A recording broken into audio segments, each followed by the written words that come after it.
Bonjour tout le monde, bienvenue. Bonjour, bonjour, asseyez-vous. Bonjour tout le monde, moi j'ai le plaisir de vous accueillir pour ce second Food Café, pour celles et ceux qui n'étaient pas là à la première édition pendant le Covid. Ces Food Café, c'est un moment d'échange informel pour pouvoir aussi prendre la température des changements qui se passent dans vos restaurants à l'EPFL et dans votre alimentation. Au menu d'aujourd'hui, on aura l'occasion de découvrir tout ce qui se cache derrière le calcul du bilan CO2 de l'alimentation dans les plats qui vous sont servis à l'EPFL et surtout comment améliorer ce bilan carbone. Alors cette présentation elle va durer 40 minutes sous une forme de table ronde avec des intervenantes et ensuite vous aurez l'occasion de poser aussi vos questions directement au panel. Et à la fin, c'est marqué ici, il y a une petite dégustation de produits locaux. Voilà, si vous n'avez pas encore eu l'occasion de manger, ce sera l'occasion. Pour introduire ce premier Food Café, moi j'ai le plaisir d'accueillir Matthias Goiman, qui est vice-président pour les opérations. Il sera suivi par une courte introduction également de Gizou van der Gout, qui est vice-présidente pour la transformation. Pardon, pour les opérations, pas la transformation, excusez-moi. Monsieur Goiman, c'est à vous. Avant peut-être de passer au plat de résistance, justement, qui sera la table ronde, j'aimerais brièvement contextualiser les différents efforts qui ont été faits au niveau de la restauration à l'EPFL. En 2017, et si on reprend effectivement une perspective historique, la Suisse signe l'accord de Paris sur le climat. Et puis en 2018, il y a une analyse qui est faite par l'EPFL et qui montre que la restauration compte pour à peu près 1/5 de ses émissions de CO2. Et donc en 2019, l'EPFL mandate Resco, le service de restauration et des commerces qui est dirigé par Bruno Rossignol, pour mettre en place une restauration durable, saine, locale et fraîche. Puis en parallèle, et c'est un autre sujet, mais qui est d'importance aussi, et je suis sûr qu'il y aura de nouveau des questions à ce sujet, un audit du CDF, donc du Contrôle fédéral des finances, c'est notre organe de contrôle suprême rattaché au Parlement fédéral, fait apparaître une non-conformité. Et la conformité, elle est liée à la restauration à l'EPFL qui, pour ceux qui ne le savent pas, génère plus de 20 millions de chiffre d'affaires. Et puis cette restauration, eh bien, n'a pas fait l'objet d'appels d'offres réguliers dans le passé. Et donc l'EPFL corrige cette non-conformité, puis entame une démarche pour faire appel à des fournisseurs en libre concurrence, mais selon un cahier des charges défini, qui est celui justement de la stratégie de restauration 2030, via un appel d'offres public. Et depuis, en collaboration avec ce qui deviendra la VPT et la commission de restauration, Resco met en place une stratégie de restauration 2030 qui est présentée puis qui est approuvée par la direction. Puis s'ensuit en fait un effort important de transformation responsable de la restauration et qui rayonne objectivement bien plus loin que l'EPFL. On peut le voir notamment lorsqu'il y a des vidéos, des posts ou autres qui sont faits par Resco par rapport à notre stratégie de restauration, mais simplement en parlant avec des gens qui habitent dans la région. J'ai mon épouse qui est municipale, j'habite une commune qui est la commune de Saint-Pré, où il y a des vignerons, il y a des agriculteurs. Et en fait, elle est interpellée par ces agriculteurs et ces vignerons en disant c'est génial ce qui se passe à l'EPFL, ce qui dénote bien, s'il y a bien une preuve que l'on fait un approvisionnement qui est local, qui est sain, qui est frais, qui est durable, c'est lorsque les agriculteurs commencent à parler d'une manière positive de ce qui se fait à l'EPFL. L'offre végétarienne, elle passe de 10% à 50%.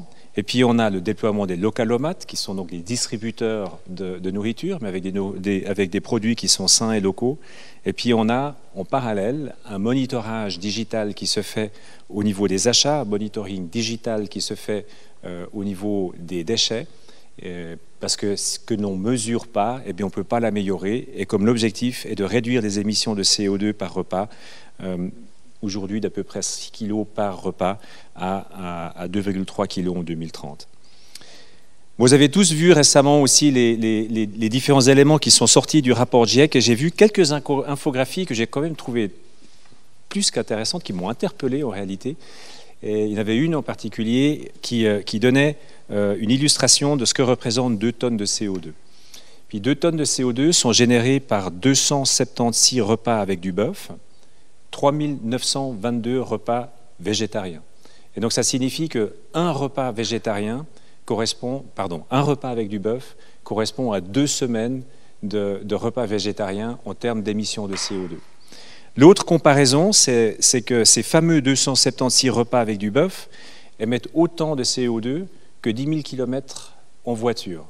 Et donc ça signifie, quelque part, que si on mange du bœuf tous les jours ouvrables, c'est comme venir en voiture au travail tous les jours.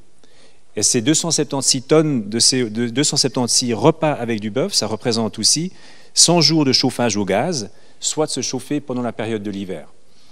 Alors, ce qui est intéressant quand même, c'est de mettre en perspective ces différents éléments, parce qu'on est parfaitement conscient que de venir en voiture, ça ne contribue pas à réduire les émissions de CO2. D'augmenter le chauffage, ça ne contribue pas à réduire les émissions de CO2. Mais personnellement, je n'avais jamais mis en perspective l'alimentation de manière aussi criante, qu'en fait, elle a une importance, la même importance que ce que l'on peut avoir du côté du transport ou du chauffage.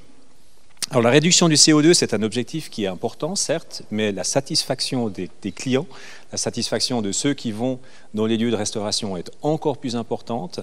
Et dans ce contexte, on a introduit des prix sympas. Alors on peut argumenter est-ce qu'ils sont suffisamment sympas, mais on a introduit des prix sympas pour les étudiants. On a généralisé la possibilité de se resservir, et ça, certaines personnes tendent à l'oublier parce qu'effectivement, vu qu'on fait un monitoring des déchets, on accompagne aussi les restaurateurs à réduire en fait, ou bien d'optimiser, on va dire, les portions qui sont servies. Optimiser ne signifie pas forcément satisfaire tout le monde. Et donc pour ceux qui auraient besoin de plus, ils peuvent aller se resservir hors protéines. Et puis on a également fait un sondage qui a été lancé au niveau du campus. Je suis sûr qu'il y aura quelques mots qui seront dits par rapport à ça. Et puis les fameux mystery guests ont été engagés tant du côté des étudiants que, je crois, des collaborateurs. Donc on a des personnes qui ont fait un cahier des charges et puis qui vont comme pour les guides Michelin et autres, dans les différents lieux de restauration, et puis ils font un retour sur l'expérience qu'ils ont vécue dans le lieu de restauration. Alors tous ces éléments vont pouvoir être évoqués pendant cette table ronde. Et puis je tiens à ce stade à sincèrement féliciter Resco et la commission de restauration et toutes les parties prenantes pour les multiples actions qui ont été entreprises ces dernières années. Je pense que vous voyez que la cadence qui a été mise en place est assez importante. Puis je tiens particulièrement à vous remercier pour votre participation à cette séance et bon appétit. Merci beaucoup.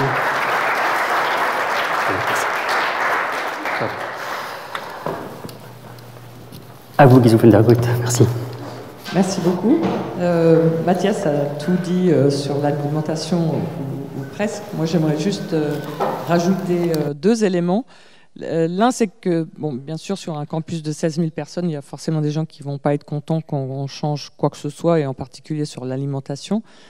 Mais moi, personnellement, j'aimerais remercier Bruno, parce qu'au moins, il y a une chose dont on n'a pas besoin de se préoccuper soi-même, c'est lui qui réfléchit, il nous fait une offre, on peut manger plus sainement, plus responsablement, et puis tout le travail qu'il y a derrière, il est fait pour nous, parce que c'est vraiment difficile de savoir maintenant qu'est-ce qu'on doit manger, etc. On voit les gens à la COP avec des applis, ils cliquent sur plein de trucs, ils ne savent plus quoi choisir. Donc ça c'est une première chose pour laquelle j'aimerais te remercier. Et puis l'autre, c'est que on parle souvent de living lab, de laboratoire à ciel ouvert, etc. Puis bon, je crois que la plupart d'entre nous, on ne sait pas trop ce que ça veut dire, et puis où chacun a une définition différente. Mais en fait, s'il y a vraiment un endroit où l'EPFL, c'est un laboratoire à ciel ouvert, c'est l'alimentation, grâce à ce que Bruno Rossignol a mis en place, grâce au système de carte Camille Pro, parce que donc il y a des laboratoires en IC en particulier qui commencent à pouvoir analyser le comportement de chacun en fonction des saisons, en fonction des moments de l'année, etc.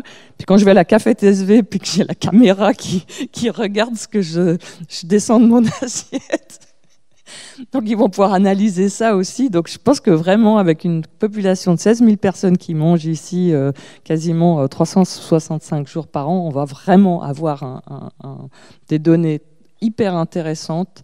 Et puis il faudra suivre ce qui... Donc ça fait une infinité de projets de recherche, de master, de bachelor à disposition. Donc moi, j'aimerais juste mettre l'alimentation un peu dans le contexte du bilan carbone global de l'EPFL. Donc avec une école qui a énormément de laboratoires, on peut rapidement se dire que la grande partie de l'empreinte carbone, elle est liée à l'exploitation des lieux et des laboratoires. Et ce serait effectivement correct, sauf qu'il y a 40 ans, il y a eu une décision qui était vraiment visionnaire à l'époque de chauffer et de refroidir l'EPFL avec l'eau du lac. Et en fait, étonnamment, le plus gros de l'énergie est utilisé pour refroidir des installations de recherche.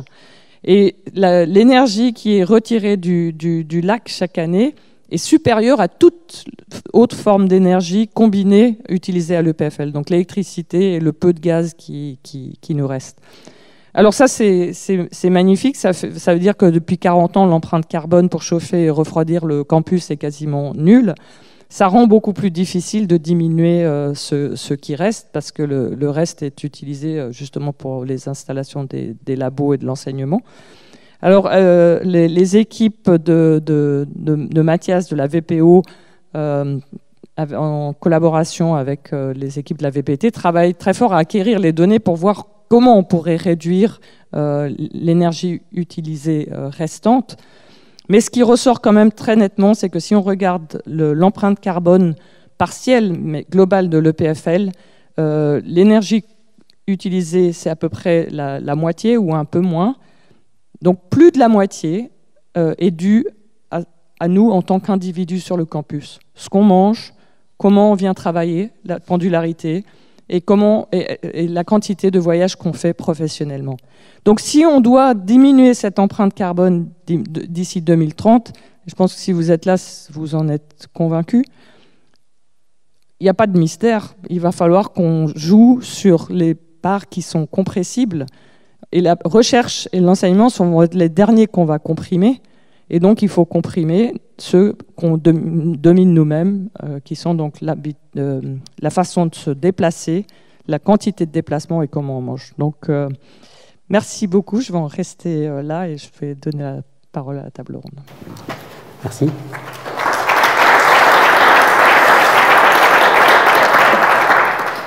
Bon, place au plat principal. Alors, je vous demanderai de venir sur scène, où vous voulez. Donc, pour inaugurer cette table ronde, je vais vous proposer un voyage dans vos assiettes. Tout d'abord, pour comprendre ce calcul de bilan carbone de l'alimentation, il faut d'abord savoir de où on part et où est-ce qu'on va. Mais ensuite, on va se rendre bien compte que le calcul du bilan carbone de l'alimentation, c'est aussi s'intéresser à la politique des achats des restaurateurs, aussi au contenu de vos assiettes, qu'est-ce qu'est un plat sain et durable ou pas. Ensuite, il y a les déchets alimentaires sur lesquels on peut agir, et surtout comment toutes ces intervenantes par leurs recherches et leurs travaux permettent justement au niveau global de pouvoir améliorer le bilan carbone de l'EPFL. Je crois que ça vous... Vous êtes à l'envers dans ma chaîne. Bon, pour en parler, du coup, j'ai le plaisir d'accueillir Charlotte Delabaume. Donc, vous êtes cofondatrice de Bilong. Et votre entreprise, elle est spécialisée dans l'étude de l'impact environnemental des achats alimentaires. À vos côtés, Nina Muller, qui vous êtes chef de projet chez Kitro. Et cette entreprise, elle aussi, s'intéresse aux achats. Non, vous, c'est les achats alimentaires, elle, les déchets alimentaires. Excusez-moi. Mariam Yepes, vous êtes docteur en nutrition et chargée du développement de Nutrimenu. Nous avons également Aurore Nembrini, ingénieure en environnement et chef de projet en durabilité à l'EPFL. Et Pauline Schrobo de chez Contis, dont l'une des missions est d'agréger toutes les données récoltées par toutes ces intervenantes pour finalement calculer le bilan carbone de l'EPFL. J'ai pas dit de bêtises. Première question pour vous, Aurore. Est-ce que vous pouvez nous dresser une petite situation on est parti de quelle situation initiale, où est-ce qu'on en est maintenant, et quel est l'objectif de réduction du bilan carbone de l'alimentation? Volontiers. Je crois qu'il ne marche pas, celui-là. Ça marche? Juste appuyer là. Ouais. l'impression. Je pense que là c'est bon. Donc où on en est?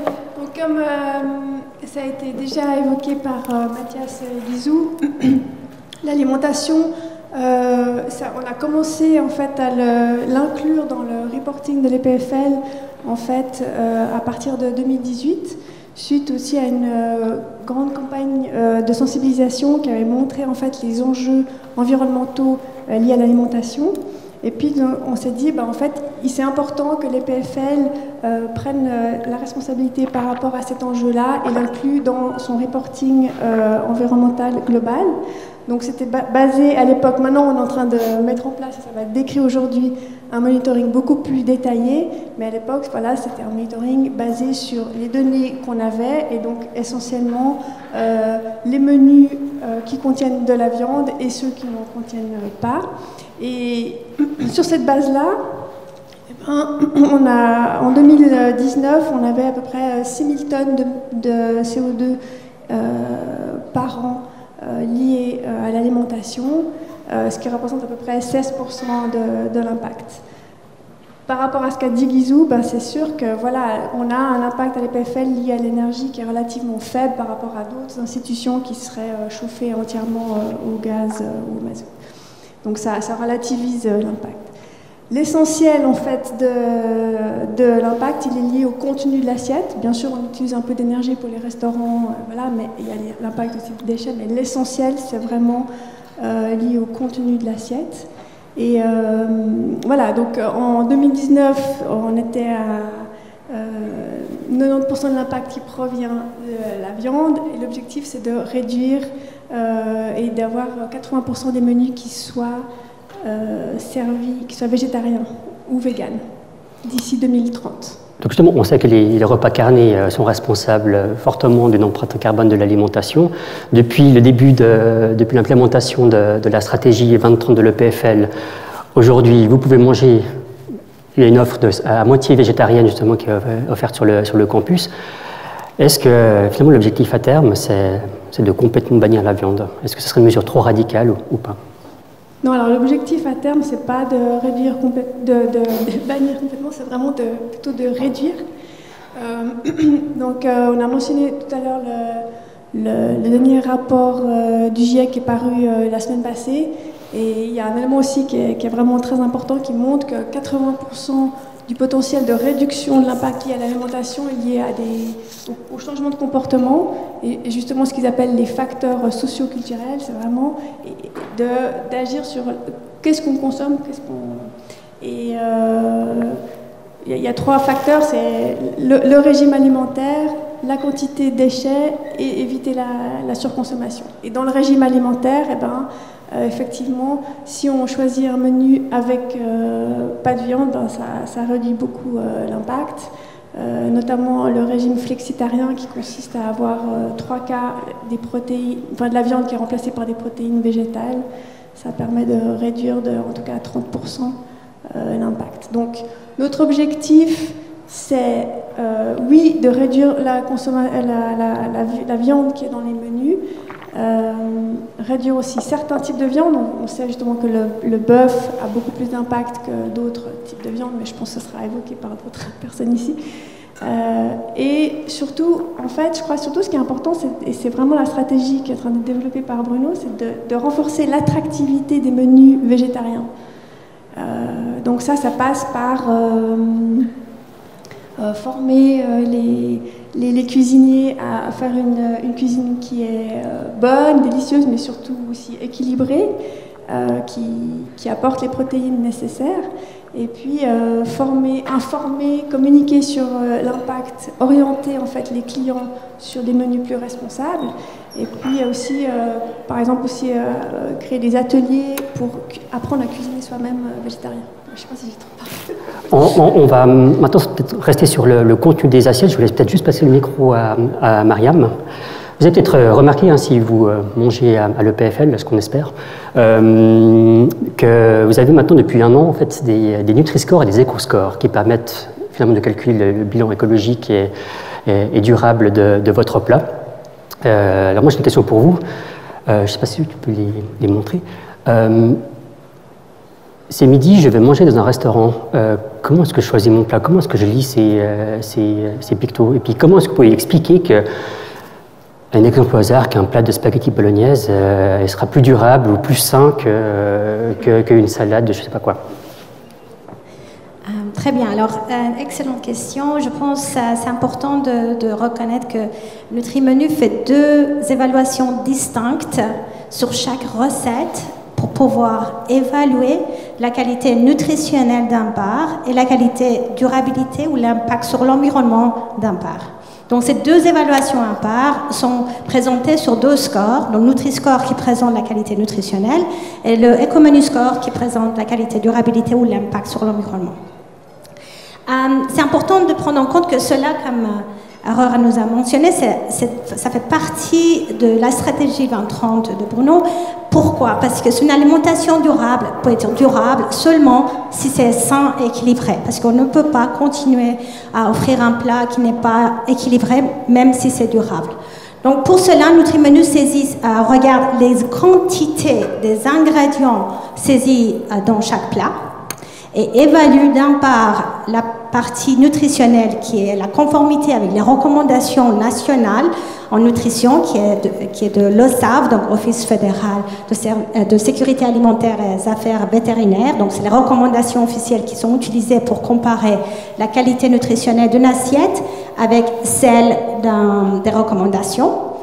Et d'un autre part, les ingrédients de chaque recette, donc les quantités, les grammages des produits qui sont sur l'assiette, sont utilisés pour calculer l'impact sur l'environnement.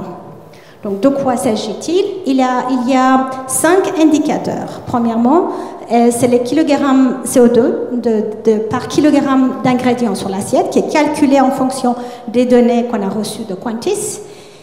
Ensuite, donc cela, ça prend un poids, si vous voulez, de 25% de ce score. Après, il y a la production des ingrédients. Est-ce que c'est une production bio ou non bio? Cela, ça prend encore 25% de poids de cet score. Après, il y a la partie saisonnalité. Tous les cuisiniers de la restauration de l'IPFL ont reçu un calendrier spécifique en fonction des produits qui sont disponibles en chaque saison ici dans notre région. Donc, c'est la provenance, la saisonnalité des produits. Ensuite, c'est la provenance. Est-ce que c'est un produit suisse? Est-ce que c'est un produit européen ou hors Europe? Donc, ça, c'est le transport qui est pris en compte. Et en plus, il y a un autre indicateur qui prend en compte la quantité de produits animaux sur l'assiette. Donc, cela, c'est vraiment quelque chose qui est très important, en plus des calculs de CO2, qui nous permet de vraiment donner un poids sur les produits animaux. Donc, un plat végétarien aura toujours un meilleur score qu'un plat viande, toujours. Une question un peu pour vous provoquer, mais finalement, est-ce que ça vaut encore la peine d'avoir une classification? Parce que si on vous comprend bien, il faudrait manger que du A, c'est ça? Donc, est-ce que ça vaut encore la peine de produire du B, C, D, E? Donc, idéalement, ce sera préférable de choisir. Donc, l'idée de Nutrimenu Score et Ecomenu Score, c'est de donner la responsabilité aux consommateurs, la communauté de l'IPFL, de faire un choix informé. Donc, pour cela, c'est préférable de choisir des plats qui sont un score A ou B pour les 2 indicateurs. Donc, pour la partie nutritionnelle et la partie durabilité. Donc, les scores en rouge sont à éviter ou bien en consommer peu souvent. Donc, c'est réduire la fréquence de consommation des plats qui sont un D ou un E. Ça existe sur le campus. Il y aura toujours des plats qui seront un score en rouge, mais c'est préférable de choisir des plats avec des scores dans le vert. Comment est-ce qu'on peut inciter le changement des comportements sans pression sociale et sans pression tout court pour la communauté de l'EPFL? Ok. Donc, d'abord, je vais peut-être reculer un petit peu pour vous dire que Nutrimenu Score fait partie intégrale de la stratégie et il a 3 objectifs. Et le premier objectif, c'est vraiment de pouvoir mesurer l'impact environnemental de chaque plat, ainsi que la qualité nutritionnelle, et d'avoir un monitoring détaillé sur le temps. Deuxième objectif, c'est de former, éduquer les cuisiniers, de pouvoir adapter les recettes pour avoir une meilleure qualité nutritionnelle et réduire l'impact environnemental. Donc, c'est une formation. Et donc, en faisant ces deux parties, on aimerait aussi pouvoir cette transparence aux consommateurs pour pouvoir choisir. Et donc, l'idée, c'est l'offre, elle est assez variée. Donc, chacun peut trouver ce qu'il a envie de manger lorsqu'il a envie de manger quelque chose un petit peu peut-être plus sain ou plus écologique, mais le choix, il est là. Donc, c'est vraiment peut-être de trouver d'autres moyens d'encourager la communauté de l'EPFL de faire un meilleur choix. Et ça, je pense qu'il y aura peut-être potentiel de développer encore plus. Il y en a une aussi parmi nous qui dresse des éco-scores, hein, c'est vous, Charlotte de la Baume. Donc vous, pour rappel, donc, vous êtes spécialisé dans l'étude de l'impact environnemental des achats alimentaires, donc vous intervenez en amont finalement de la chaîne. Question assez générale, quel bilan dressez-vous finalement de la politique d'achat de l'EPFL, des restaurateurs? De où aussi on est parti et quel est votre objectif? Alors c'est vrai qu'aujourd'hui on a beaucoup parlé de la viande et puis du CO2. En réalité l'impact environnemental des aliments c'est beaucoup plus complexe que simplement ces deux paramètres. Il y a beaucoup de choses qui rentrent dans cette étude. Nous ce qu'on a fait pour le PFL ici c'est qu'on a évalué chaque aliment acheté par chacun des restaurants selon tout un tas de paramètres. Donc ça fait donc des milliers de références d'aliments achetés par année. Puis pour chacun de ces aliments, on va rechercher tout un tas d'informations auprès des fournisseurs, des marques, parfois directement auprès des producteurs aussi. Et pour pouvoir justement accompagner les restaurateurs, on va s'intéresser au bilan CO2, mais pas seulement, on va rechercher des informations aussi sur les modes de production, donc tout ce qui a trait par exemple aux différents modes de culture. On a parlé du biologique, du conventionnel, mais aussi de la serre chauffée ou non, les différents éléments liés au bien-être animal aussi, au traitement des sols, des eaux, etc. On s'intéresse aussi aux emballages, aux espèces menacées, etc. Voilà un peu pour le contexte. Ça permet en fait de dresser les grandes lignes pour déterminer les principaux axes de travail conformément aux objectifs de la stratégie 2030 de l'EPFL. Enfin, c'est vrai, quand on a commencé à faire ce travail-là en 2020, on avait un contexte assez différent de la restauration à l'EPFL. Il y avait vraiment beaucoup d'acteurs qui étaient présents. Et ce qu'on a observé, c'était d'abord une grande disparité dans les résultats environnementaux, enfin en tout cas la qualité environnementale des achats alimentaires. Par exemple, on avait un restaurant qui proposait en kilos de CO2 par achat de nourriture achetée qui se situait à 3,8 kg de CO2 et un autre qui était à 14,7. Donc voilà, on passait du simple au triple, voire quadruple d'un restaurant à l'autre. Aujourd'hui, on a un paysage de la restauration qui est un petit peu différent. Il y a énormément d'efforts qui ont été faits, en particulier au niveau de l'offre végétarienne. Il y a aussi beaucoup moins de restaurateurs qui sont présents aujourd'hui. Ils sont beaucoup mieux formés. Mariam mettait le doigt là-dessus. C'est vrai que la formation des professionnels et des consommateurs, mais je reviendrai peut-être après, elle est essentielle. Et alors qu'il y avait un gros travail à faire, en particulier sur les éléments de CO2, mais aussi de biodiversité, d'espèces menacées, de bien-être animal, aujourd'hui, les résultats commencent à se rapprocher des objectifs de la stratégie 2030. Par contre, peut-être un mot sur les points forts, déjà avant, mais c'est au niveau de la saisonnalité et puis du fait maison.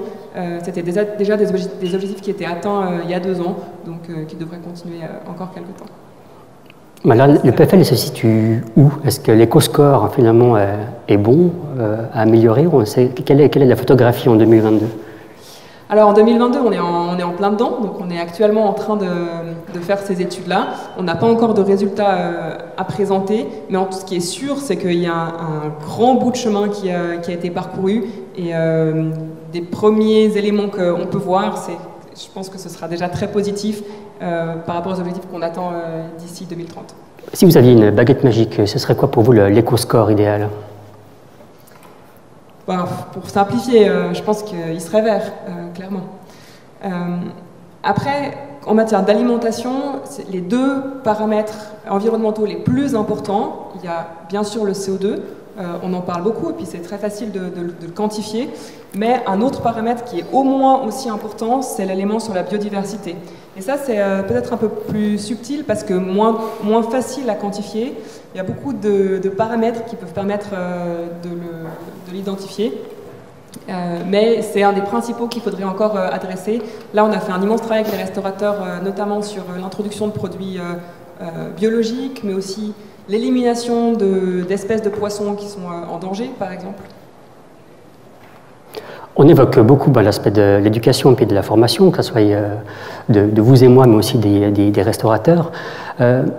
Pour atteindre justement cet objectif, quelles sont les incitations? Comment améliorer la politique d'achat des restaurateurs? Et quelles sont aussi les incitations pour les consommateurs qui viennent fréquenter les restaurants? Parce qu'on a notre part à jouer aussi. Alors le grand défi, à mon avis, que ce soit pour les professionnels ou pour les consommateurs, c'est l'accès à l'information. Moi, ça fait bientôt 10 ans que je travaille dans ce domaine-là et je vois déjà un immense changement du niveau de connaissance des gens de manière générale en termes d'alimentation durable. Donc ça, c'est vraiment positif, c'est aller vite. Mais globalement, il faudrait améliorer les connaissances des consommateurs pour les aider à aller vers des choix le plus durables possible, mais pas seulement à y aller, à comprendre aussi les choix qui sont faits par les professionnels, par exemple, qui décident de plus mettre de tomates en décembre. Typiquement, dans d'autres endroits qu'à l'EPFL, on a observé que ce type de changement-là était parfois pas du tout accepté parce que c'était pas compris de la part des consommateurs. Pour améliorer cet accès aux informations, cette connaissance de manière générale, il y a aussi un gros travail à faire en termes de traçabilité et de transparence du marché alimentaire. Moi, je vois à quel point c'est difficile déjà pour nous d'avoir accès à des informations aussi simples que la provenance des matières premières, par exemple. On a souvent accès au lieu d'élaboration qui est indiqué sur les étiquettes, mais d'où viennent les matières premières, c'est souvent très opaque. Aussi, quels sont les programmes de détention animale, les différents modes de culture, c'est des informations qui sont souvent difficiles d'accès.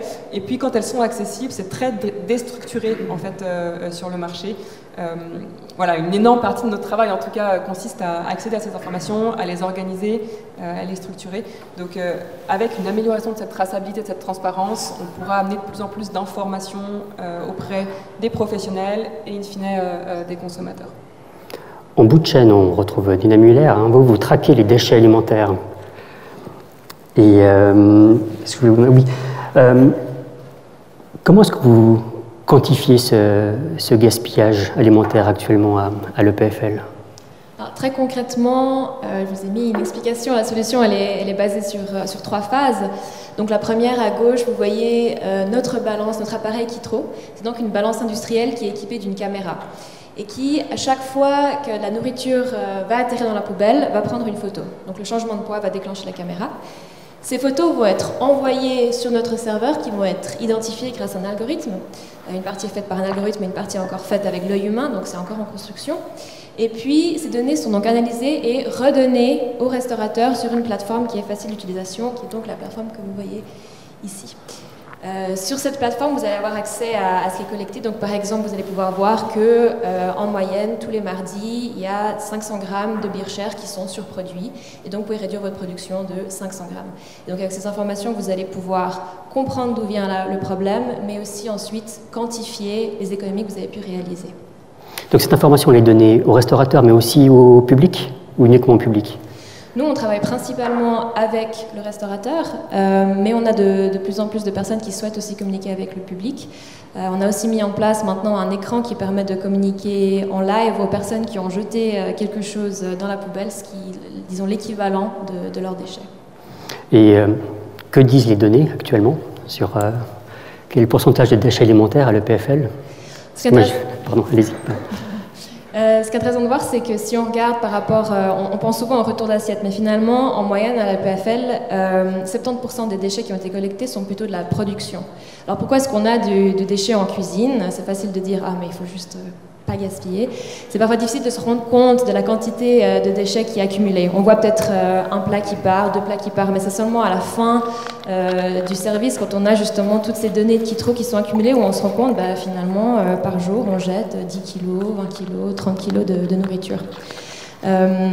D'autres données qu'on quantifie aussi, c'est qu'on prend la somme totale de ce qui a été mesuré par un restaurant, et puis on le divise par le nombre de couverts servis pour vraiment pouvoir comparer les restaurants l'un avec l'autre.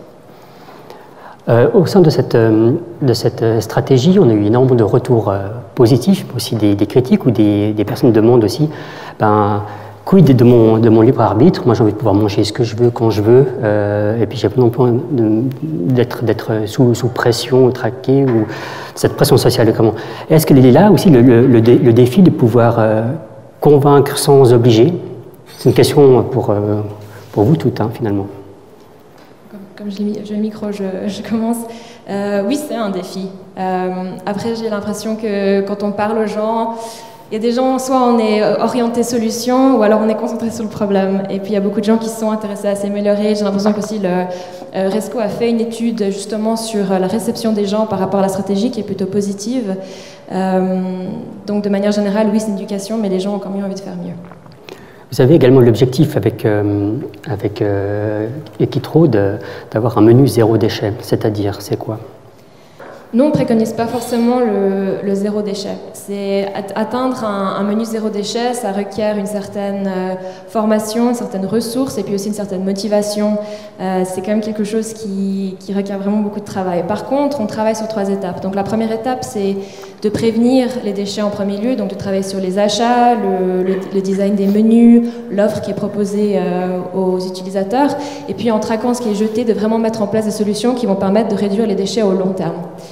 En deuxième lieu, on sait que voilà, il y a souvent quand même un petit peu trop de production qui est mise en place, donc on travaille sur un système où on mitige finalement les déchets, on travaille avec des dons, avec des plateformes comme Too Good To Go qui permettent aussi de vendre les invendus. Et puis pour ce qui vraiment n'a pas pu être sauvé, on travaille sur des solutions de compostage par exemple qui vont être mises à l'EPFL ou bien sur des systèmes de biogaz.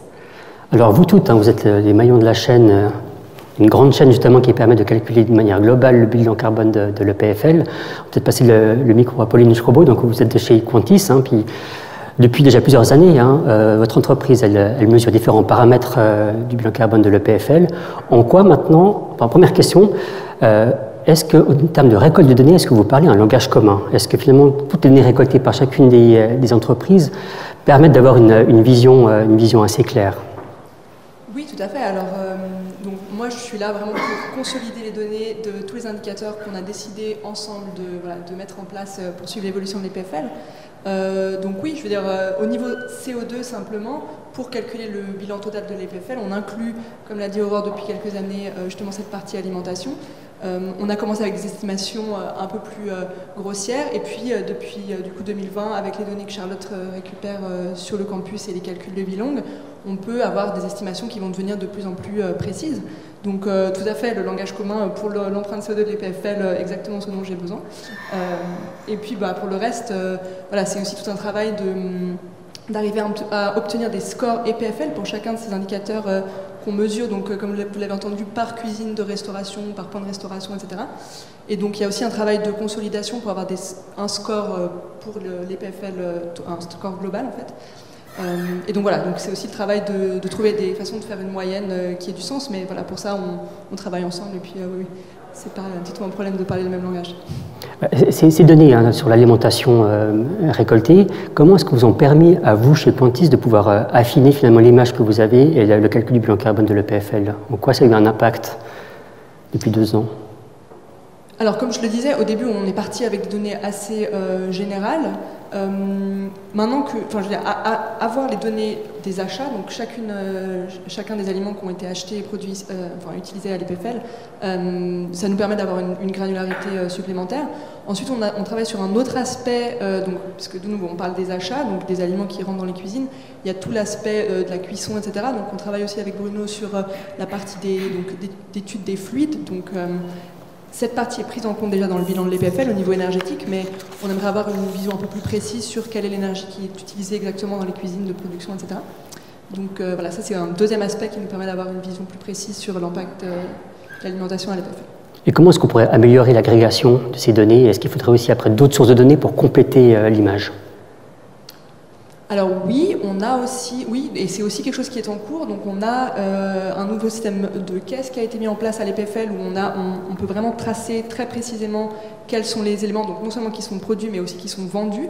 Et ça nous permet d'avoir de prendre les données par une autre perspective et puis de vraiment calculer aussi de façon plus précise avec le nombre de repas, voilà, végétariens, les boissons, il y a plusieurs catégories qui sont précises à ce niveau-là. Si moi je suis intéressé justement par le calcul du bilan carbone de l'EPFL, est-ce qu'il y a à un moment donné, est-ce qu'il y a des études ou des chiffres qu'on pourrait retrouver ou consulter ces prochains mois? On sort d'une période un petit peu difficile, avec aussi une fréquentation moindre à cause du Covid, mais à l'avenir, est-ce que ce sera possible de pouvoir aller un petit peu fouiller, se faire aussi son propre avis et s'informer? Alors, je ne sais pas tous les détails qui seront publiés ou pas, mais c'est sûr qu'en tout cas, c'est un travail... C'est un travail vraiment itératif, c'est-à-dire qu'on a commencé en 2020, il y avait le Covid, 2021, c'est aussi encore... on est en train de consolider des données pour 2021, et là, on avance aussi pour 2022. Donc c'est vraiment un travail qui est itératif. Je pense qu'à terme, oui, on aura bien sûr plus de détails, mais ça se met gentiment en place. Elles ne sont pas encore disponibles, on est en train de travailler tout ensemble sur le sujet. Alors, une question pour tout le panel. Au-delà de vos efforts respectifs, quelles seraient les autres mesures à adopter pour améliorer encore le bilan carbone de l'alimentation qui n'est pas encore implémenté? C'est quoi la prochaine étape? Qu'est-ce qu'il faudrait? À part un changement de comportement général. Ça répond partiellement à la question, mais c'était aussi juste pour faire un aparté sur la question que vous aviez posée avant à Nina, par rapport au changement de comportement. Je pense à ça parce que j'ai vu un article hier qui a été publié, un article scientifique qui a été publié en mars 2022, donc très récemment, et qui a été écrit par une de mes collègues chez Cantis qui s'intéresse beaucoup à l'alimentation et à la santé. Et je voulais juste préciser que voilà, on a un groupe où on parle de l'environnement et de la santé. Et je pense que c'est vraiment un bon combo, une bonne combinaison parce que donc, dans cet article, une des conclusions principales, c'est que dans les groupes où l'environnement n'est pas encore quelque chose qui est très connu, etc., c'est vraiment la santé qui incite les consommateurs à faire des choix plus durables pour leur santé et donc aussi indirectement pour l'environnement. Donc ça, c'est un des drivers qui vont emmener vers plus de changements, je pense. Aurore, vous vouliez? Ouais, je vais rebondir parce qu'en fait, je trouve ça intéressant parce que ça correspond exactement au résultat de l'enquête qui a été faite par Bruno. C'est-à-dire qu'en fait, la principale préoccupation, c'est vraiment la santé. Et puis, dans le fond, le dernier, c'était peut-être le bilan carbone parce que justement, on ne comprend pas forcément quel est le lien en fait avec le choix qu'on fait chaque jour de ce qu'on mange. Et je pense que le défi maintenant, il est vraiment dans cette communication. On a les outils, on mesure, on sait où sont les enjeux, on met en place, on essaie de réduire les menus où il y a de la viande, on forme les restaurateurs, les cuisiniers. Le défi, il est vraiment dans la communication aux clients, de lui faire comprendre, enfin prendre conscience plutôt où sont les enjeux. Et là, il y a encore un gros défi. Et puis peut-être effectivement le driver de la santé, parce que c'est souvent complètement associé, effectivement.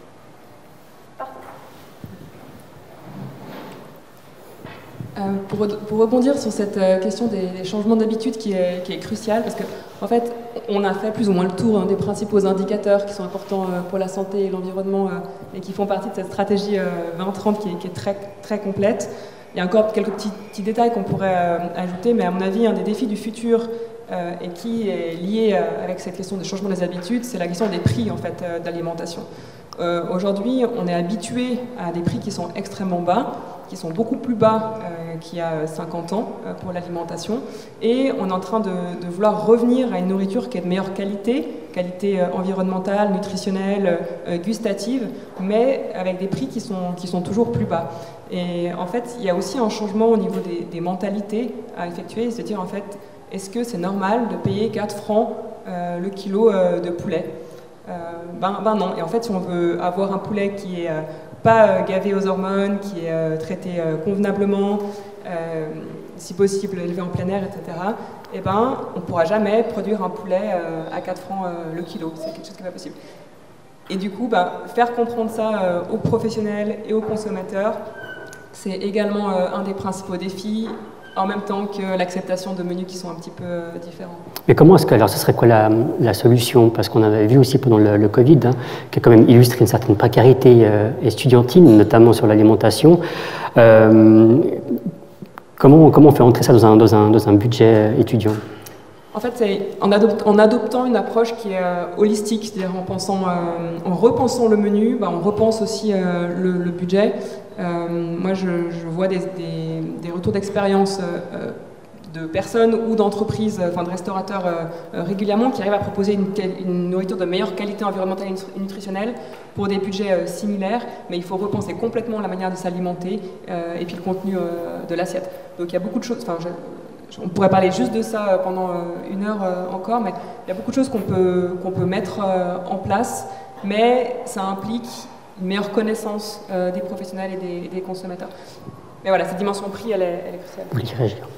Pour rebondir encore sur les prix sur la plateforme Kitro, les restaurateurs peuvent aussi voir l'équivalent monétaire qui a été jeté à la poubelle finalement, et c'est vrai que de voir les photos de déchets, c'est ça qui les choque, mais une fois qu'ils voient l'impact sur leur porte-monnaie et puis les économies possibles qu'on leur montre aussi, c'est ça qui finalement les motive à mettre en place des actions, parce que ça reste comme une entreprise qui a besoin de faire un profit.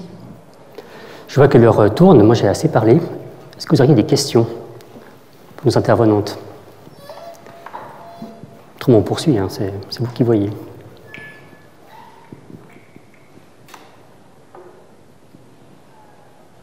Aucune? J'ai peut-être une question pour la salle. Comment est-ce que vous percevez cette stratégie 2030? Est-ce que vous êtes sensible aux solutions qui ont été mises en place? Vous avez remarqué des changements? Ce serait intéressant de voir aussi de notre côté finalement.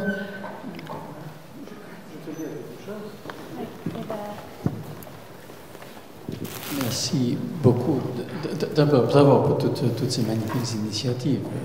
Évidemment, c'est exactement dans le sens dans lequel on doit aller. Ma question, c'est est-ce qu'on pourrait aller un peu plus vite à l'EPFL? Par exemple, si on a... Je pense qu'il y a suffisamment de gens qui comprendraient. Et de toute façon, quelle que soit la vitesse, il y aura toujours un X% résiduel qui ne comprendront jamais parce qu'ils ne veulent pas comprendre. Donc, par exemple, on pourrait imaginer si on a ces labels qui vont jusqu'à E, par exemple, chaque année, on en enlève un. Donc, à partir de cette année, il n'y a plus de E. Et à partir de l'année d'après, il n'y a plus de D. Et puis, on s'arrête à A ou à A et B, ou je ne sais pas, quelque chose comme ça.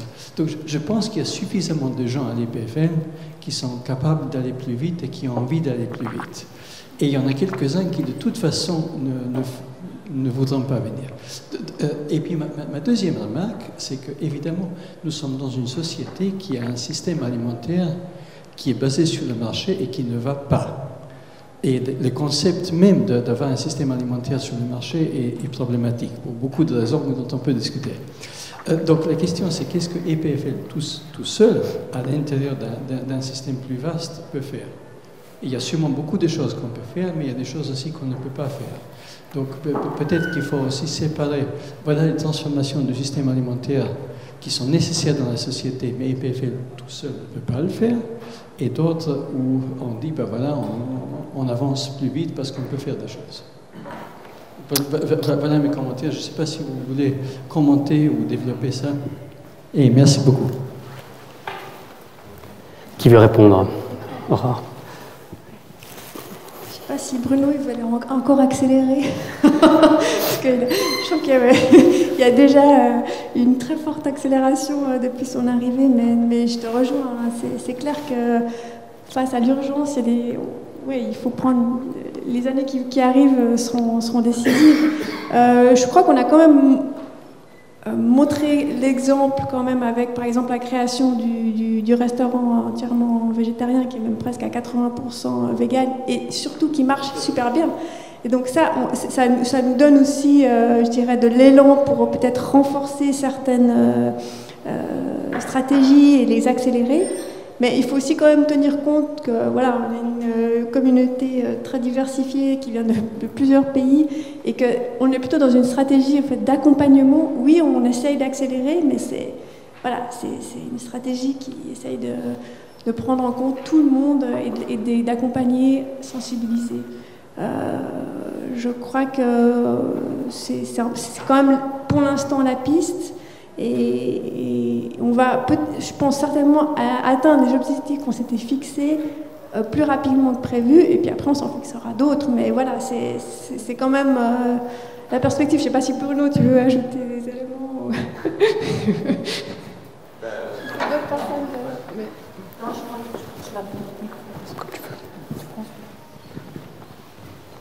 Merci.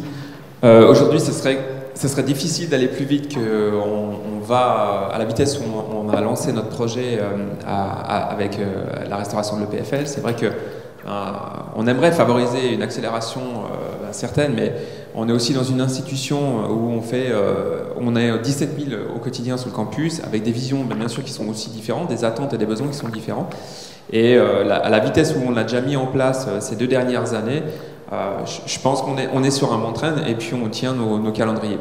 C'est vrai que finalement on aimerait aller plus vite, mais pour nous aujourd'hui ce serait compliqué d'aller plus vite parce que il y a aussi toute la vie de l'EPFL finalement qui est là et qui nous met pas des freins, mais finalement qui est la vie du quotidien et auquel on est confronté. Donc je pense pas qu'on arrivera à aller plus vite que ça. On avance bien et on est dans le calendrier. Après c'est vrai que finalement on a été beaucoup, comme Mathias l'a dit, mis à contribution énormément de gens qui s'intéressent à l'international, au national pour tout ce qu'on fait, pour tout ce que finalement tous ces partenaires font. Et ça nous aide aussi à avancer et ça nous donne des accélérateurs aussi, puisque on se sert aussi finalement des résultats d'autres groupes, d'autres partenaires qui sont en dehors de l'école. Mais j'arriverai pas à aller plus vite que ce que je vais aujourd'hui, sincèrement. Et ce que je voulais rajouter par rapport à tout ce qui a été dit là, c'est que finalement, tous les objectifs, tous les partenaires que vous avez vus, qui ont expliqué finalement qu'est-ce qu'ils faisaient, chacun dans leur dicaster, finalement c'est que on crée des objectifs derrière. On ne fait pas juste de prendre des photos, on ne fait pas juste d'analyser des achats, de la nutrition, ou on ne consolide pas simplement des fluides, etc. C'est qu'au-delà de ça, on a créé des objectifs avec tout ce qu'on a mesuré pendant les 2 dernières années. On a créé des objectifs d'année en année pour augmenter la valeur nutritionnelle de vos assiettes, réduire notre impact CO2, et on crée ces objectifs d'année en année avec les restaurateurs. C'est-à-dire que chaque année, au mois d'octobre, on se retrouve, on contrôle bien sûr tout le long de l'année que tout ce qu'on leur a demandé soit mis en place. Ça, c'est soutenu par tous les partenaires que vous voyez là, et au fur et à mesure des années, on recontrôle, on remet en place d'autres objectifs pour pouvoir justement diminuer et augmenter la valeur nutritionnelle de ce qu'on mange ici à l'EPFL. Voilà, c'est une petite chose que je voulais rajouter. Merci beaucoup, ce sera oui. Christian Schwab. Merci. En complément de ce qui a été dit, quand on pense impact et impact positif, il y a bien sûr l'approche de dire qu'est-ce qu'on peut faire de plus à l'EPFL ou faire plus vite, et un autre c'est comment est-ce qu'on peut créer les conditions où ce qui se fait à l'EPFL ait un impact en dehors.